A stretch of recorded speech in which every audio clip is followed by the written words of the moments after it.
Hello and welcome to episode 7 of Stratford Live TV with Jo Draper and Edward Lowe. In today's episode, Ed will be visiting our local food bank, which to be honest is a real eye-opener. Yeah, definitely. So you will learn a lot about that and also ways that we can all sort of put together and help. Yeah. So that's something really that is very important to the community. Ed will also have his stat chat, and it is a bit of a contentious issue in this episode, and it's whether there have been actually enough new build properties built since the millennium. So I'm sure you'll all be discussing that at home, and also feel free to discuss it with us. Ed will have another great buy-to-let deal, and we'll also have homestyling tips from our in-house homestyling expert with Jayne Bennett, and we will also be sharing our special events for you to enjoy. Yeah, great show. Cheeky little question. Did you know that Jack applied to go on Love Island? Actually, you wouldn't know that because I've got telly, so I don't know why I even thought about asking you that. I didn't know it applied. Yeah. I'm not surprised. It was all in. Which isn't a compliment.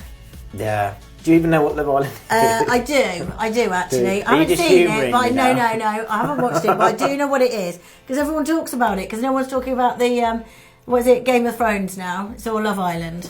Yeah, so we've gone from winter to summer. Yeah, yeah. Game of Thrones was quite disappointing. You had that bit where I built it all up in the box set and I was waiting for it, and then it was just like. It felt like the last episode when I'm trying to get the kids to bed, when I'm trying to watch the Champions League. It was like, oh, really hurry. It's never going to happen. No, it was just really quick. You just had to like try and get it done and just finish it. So that was it. It was like this massive build-up for goodness knows how many years was Games of Thrones on for? It's a lot of years. Good for you, isn't it? 5? Yeah, it probably is. And it all just like built up, and it was just literally like. Not as long as The Walking Dead. No, that's true. But it was a rubbish ending though, wasn't it? I don't know what you thought. I was really disappointed with it. I didn't watch it. You lot, I don't. I know. And now Jack's not even in Love Island. I'm definitely not watching that now. As well. And I was going to be watching it all the way through. Was that going to be a celebratory tattoo? Yeah. I've been accepted. It was going to be the Stratford Live TV. He's going to have he's swabs. just being facetious. Oh no. Yeah, you could. I wonder where we could have had that. I think I've got a good place where you could put that. Yeah. There's a few options. Yeah, Family show. Yeah. It is a family show. Anyway, let's crack on. That's disappointing. Marion, thank you very much for allowing us to come and have a chat with. I know you're incredibly busy at the moment, so thank you for your precious time. First question, really, we'd like to just ask you is, what is it you love most about Stratford? What do I love most about Stratford? I think it has to be the sense of community that we've got in Stratford. If it wasn't for the community in Stratford and everybody wanting to either donate us a tin or volunteer some time, or all the different partners we work with, we would have no food bank. So for me, the best thing about Stratford is the community. Yeah, strong sense, particularly in your world. Yes, it's really absolutely. important, isn't it? Yeah. So do you want to tell us a bit more about the food bank and obviously the brilliant work you do here? Okay, so the food bank has been going since 2013, so we're now in our 9th year. Yeah. When we first started, we were issuing 86 food parcels a month to people that other partners in the town identify to us. So we work with referral agencies, people like Citizens Advice, Stratford District Housing, church pastoral workers. They identify people in crisis, give them a red voucher, and they come to the cabin, and then we exchange that voucher for 3 days worth of food. In 2013, we were just doing 86 parcels a month. Now in 2019, we are doing just shy of 300 parcels a month. And unfortunately, 99 of those parcels are currently going to children. Quite Scary, shocking. isn't it? Yeah, it is. It's a scary statistic, that, isn't it? Yeah, it's quite shocking. And when you live in Stratford, as I do, and you look at the wonderful rivers we've got and the theatre and the towns and the shops that we've got, it's quite easy not to actually realise that there are people in our town who are finding it very, very difficult to feed their families. Do you feel that is a fundamental problem, that because we live in what is deemed as a fairly affluent area, that we sort of go along thinking that perhaps these problems don't exist? It's more around the cities where these exist rather than our little... Absolutely. I think it's, and that's the purpose really of coming to talk to you, and I'm thank you for inviting me to let people know that this is a problem in our community, happening in our community, right now. This isn't somebody else's problem. This is not talking about Coventry or Birmingham or Nuneaton. Yeah. This is Stratford, where there are families that are struggling. Yeah. But fortunately, we do have a food bank, and we can help them in the short term. And the food bank is more than just about giving food parcels. That's only really part of what we do here. When clients come in and visit us, we sit them down in this cabin, make them a cup of tea, talk to them about the reasons that they may have had to get a food parcel from us. Sometimes they'll open up, sometimes they won't. If they do open up, we've got lots of information about different organisations that can support them. But the most important thing is that everybody that walks through that door there is treated with dignity and given time. And occasionally more than occasionally, unfortunately, there are tears. But our volunteers are very patient and very kind. And we like to think that most people that leave the cabin are feeling better after a visit to us. And the most important thing to understand is people only come to us about once or twice. We support them whilst they're in a situation of what we call crisis. Sometimes people say to me, Marion, what is a crisis? Well, a crisis is when somebody's had something happen to them that has severely affected their circumstances. So that could be a bereavement, illness, unemployment, something that just kind of knocks them off for a bit whilst they have to kind of reassess themselves. And whilst they're finding their way into that new situation, we're here to support them. Yeah. It's crazy, really. I think it's brilliant that you've got such a level of support rather than just the element of the food. There's obviously other elements there as well, which give people a much better sense of they're being looked after. I suppose one question, actually, why do you feel that the volume has increased so much then from the 86 to 300? We're always very clear to say that we're not political. So what I'm about to say it's got no political sort of feeling behind it. But from the research that we see from the Trussell Trust, of which we are affiliated to, there are a couple of reasons. One of the prime reasons is the introduction of universal credit. And whilst people are being moved from the old system to the new system, their benefits are stopped. They're stopped for about 5 weeks. And during that time, that can be enough to put a family into poverty. They do have a choice to take an advance on their benefit for those 5 weeks. But all that really means is when the benefit does kick in, they're then having less. So they've got a choice between poverty now or poverty later. And that's a real big issue that's affected the whole food bank system in this country. The other reason is levels of pay really are quite low. And most people that come to us, most people in benefits have somebody earning in their family. So the pay in this day and age is just not enough for many families to kind of meet the essentials of life. And there's big questions there about how our economy is allowing that to happen, but there is definitely a number of people for which our economy is not working. It's scary, isn't it, really? So I guess the obvious question is, how can we all help? What can we all be doing as local residents and community to support it? What do you need? Okay, so there are many ways. We do have a website. If you search for us on the internet, you'll find Stratford Avon Foodbank. And on there, we always give details of all the food that we need. So all of our food parcels are nutritionally balanced. We only deal with tinned and packaged items, nothing frilled or chilled or fresh. But there's always a list on there of the things that we need. So at the moment, we're particularly in need of tinned pies, tinned vegetables. And then we have collection baskets all over town. There's a collection basket in Tesco's, Waitrose, Morrison's, Sainsbury's, now recently Co-op, and also Budgeons at Bidford. We've also got a collection point at the Stratford Leisure Centre and also many churches. So the first thing is give us food. Yeah. Second thing is, would you like to volunteer for us? And on our webpage, you'll see lots of volunteering opportunities. And it's not all about meeting clients. That's an important part of what we do. But we're always looking for people that can do admin behind the scenes. At the moment, we've got a real big need for a volunteer handyman. Somebody that can come when one of our lights goes and can just tell me, actually, Marion, I can replace that really easily. Oh, no, actually, we need an electrical person in. We haven't got that volunteer at the moment. That would be a really useful thing. Critical, isn't it? And then the other thing is funding.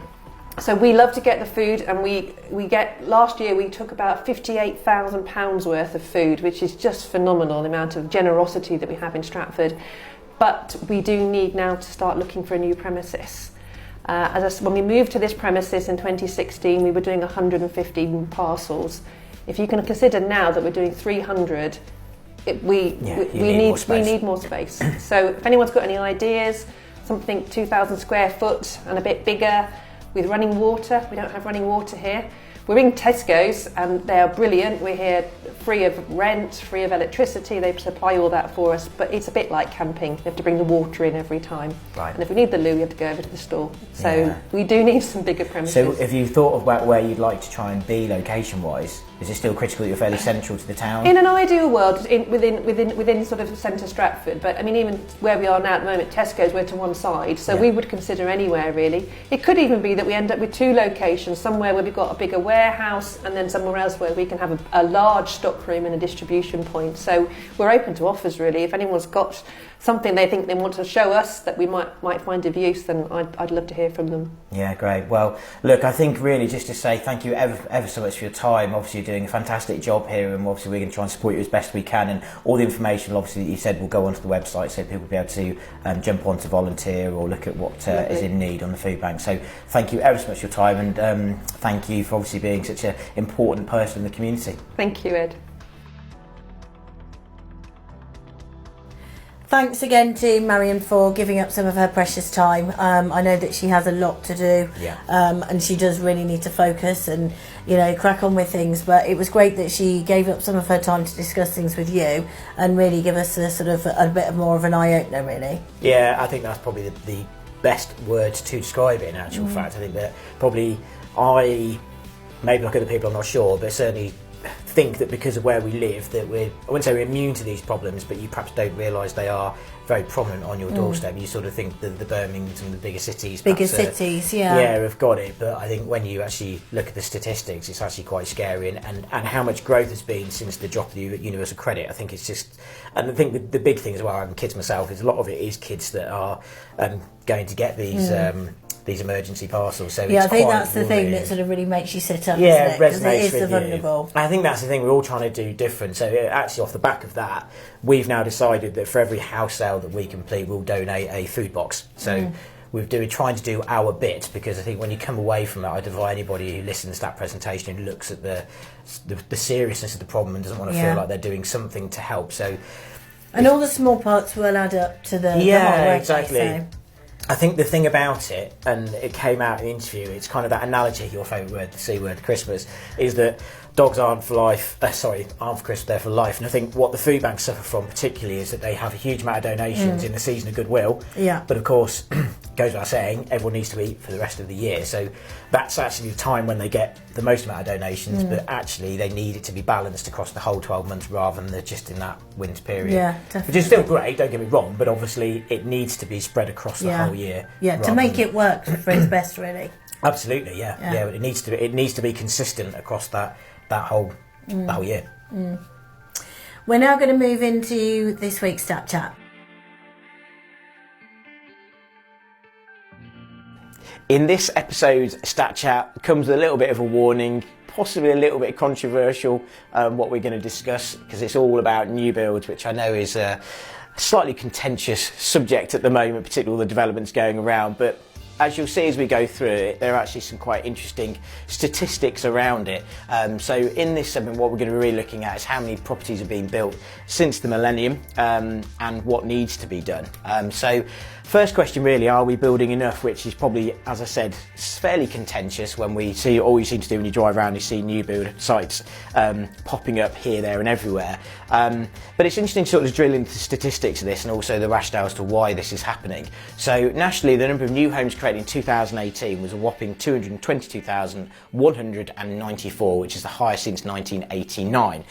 Yet since 2002, the average has only been 146,700. So there's a big discrepancy. So we really did peak out in 2018. And the thing is, what you would say is, are we building in too many? Probably, because if you look at the 2018 statistic, the question is really, surely we must be building too many. But as you'll see, it's not quite the case. Part of the problem is that the real reasons we're ever-growing population, people are living longer, obviously, lifestyles are changing. It actually states, and you look at all the sort of government statistics, that we need to be building just shy of 250,000 a year. So it needs to be 240,000, and that's just to stand still. We're actually at a bottleneck situation, which is getting compounded year on year is getting worse, and so now we're at a stage where the backlog, by the Chartered Institute of Housing say they've actually got a backlog of 4.7 million. So the problem is we're never really, I don't think nothing's ever going to go in place to actually recover this deficit. So what is interesting, when you look at the trend since the millennium, you can see it has been an upward trend. And interestingly enough, in 2018, we built 114.5% more properties since the millennium average. So we are on an upward trend, which you would expect, because as you say, when you drive around and you look at these sites, they do seem to everywhere. So that probably doesn't come as any great surprise. But what do we do about it, and what next? Well, the reality is, I said, we do still need new homes. Well, who's going to pay for them? Well, obviously you have got the developers out there which would pay for them.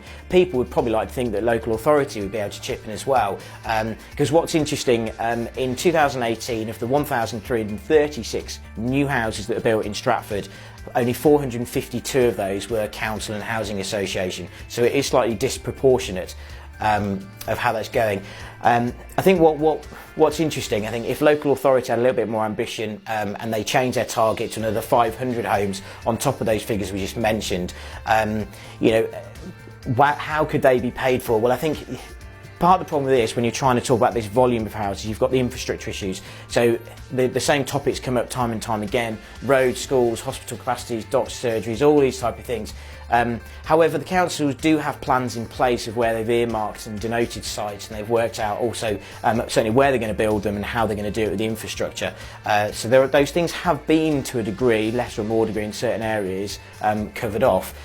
Because what happened in 2018, the Tories lifted the cap on what local authorities could borrow to build houses.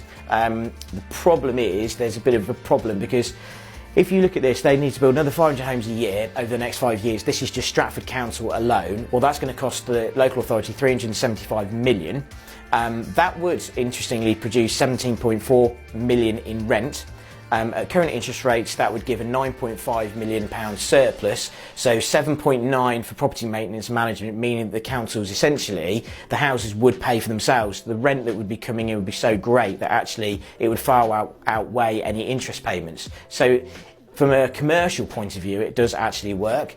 However, there is a bit of a problem because there's not that much money to be able to lend. Because if you imagine Stratford being only one council across the whole country, if every local authority went for these 500 homes over the next 5 years, that would mean we'd have to be building 867,500 homes in the next 5 years, which basically would mean they'd have to be borrowing 130 billion. Well, central government don't have that money, and they certainly haven't got it to give it to the council. So this is the problem, you see. This is the plan, but it's just never actually going to work.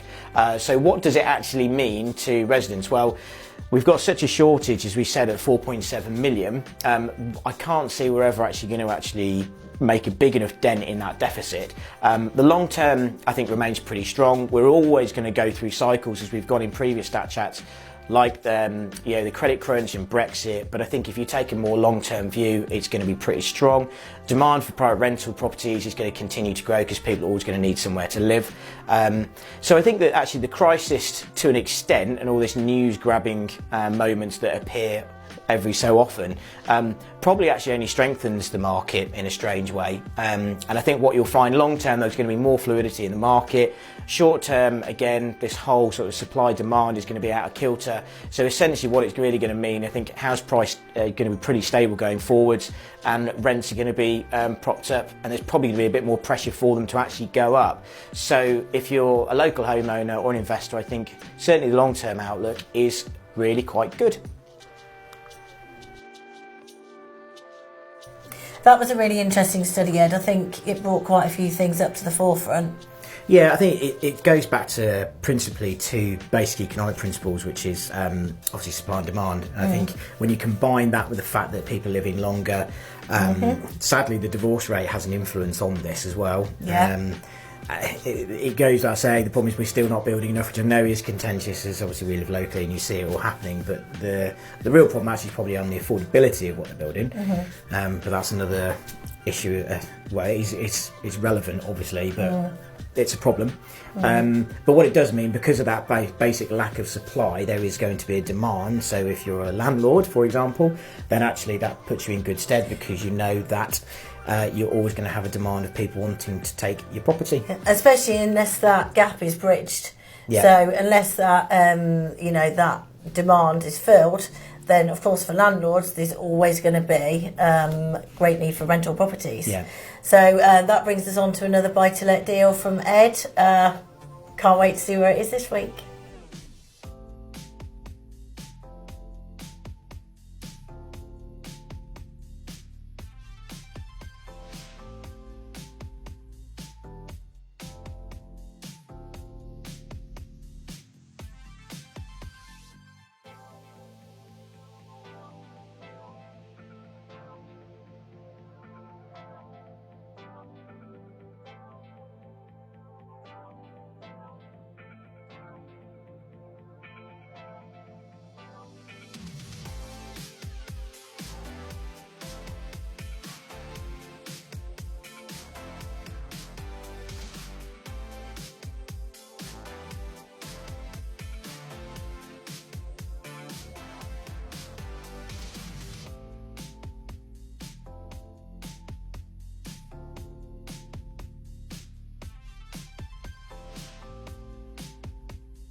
So I bet that one's going to be snapped up pretty quickly.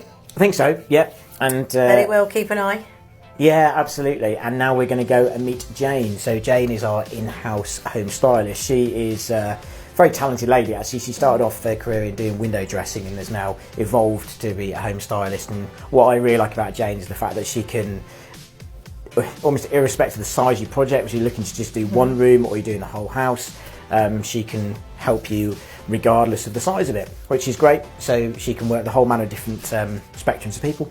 Yeah, definitely. Let's check it out.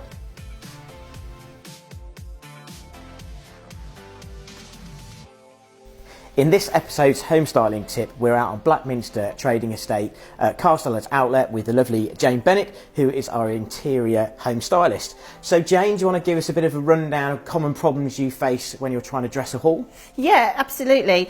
Usually when I go into a house, I have to size up how much space we've got, because naturally large pieces of furniture don't fit. Of course. So the best thing to do is to go along and measure something, giving you an idea of this one here that I've brought along with me. One you prepared earlier, very blue Peter, yeah. This is a reproduction French style, Okay. with a rustic finish to it. Now it's quite narrow, which obviously allows for traffic passing in front of it. Yep. It's got slim legs, which again gives the impression that it's quite a stylish piece, but doesn't take up a lot of room. Yeah, I quite like as well you've got the shelf, because then you can look underneath it so you can still see the floor, can't you, which helps. Absolutely. There's a bit more space. The shelf is useful as well, because you could always put your shoes on, Yeah. or your umbrella, or the dog's coat, or a towel to rub down the dog, something like that. So it's quite Yeah. useful. So how do you then turn this into what you see in the magazines all the time? Right. Well, the other thing is, I think important to bring in at this juncture is to put a mirror behind something to create that illusion of extra light in the area. Some hallways are wide, but some hallways are quite narrow. Yeah. So doing this actually reflects a lot of light and gives another focal point to the table. Yeah, kind of helps frame it, doesn't it? Yes, correct. Great. So on the table, if Yep. you start off with a symmetrical look, using something like these lamps that we've got here, Yeah.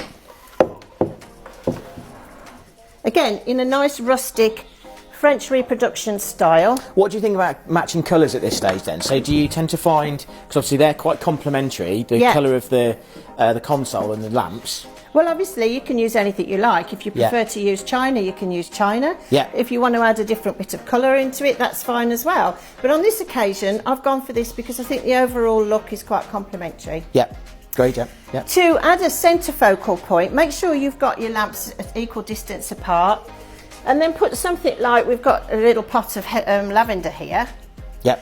This also brings the outside in, so Yeah. it's got that nice feel, especially at the moment when the gardens are so lush and you walk in from the garden, and once again we've got a nice potted plant there. Yeah.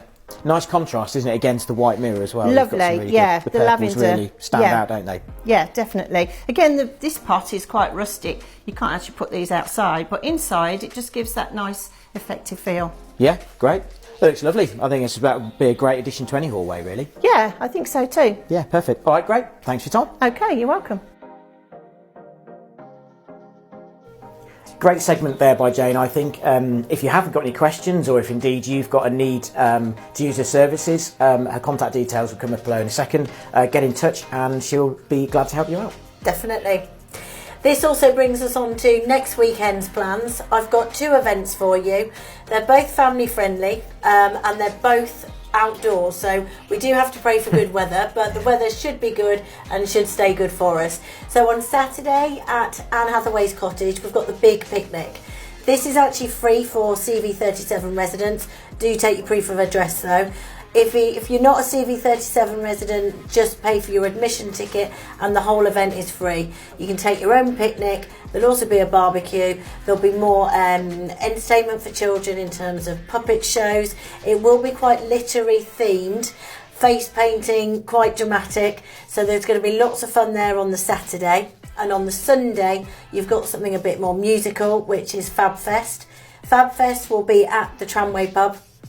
You've got beers, ciders for the adults, for the children. You've got lots of dress up, lots of creative musical sessions. So last year they were doing sort of learn to play the drums. Not sure if the residents of the area will be encouraging that again this year, or it might be something different. But that will also be on the Saturday and Sunday. Their event runs from 12:30 till 8:30 in the evening. So if you want a busy weekend, you could also chop in between the two. Yeah, brilliant. As ever, great segment. And that concludes episode 7. So one thing to say, just to remember to live, love and invest.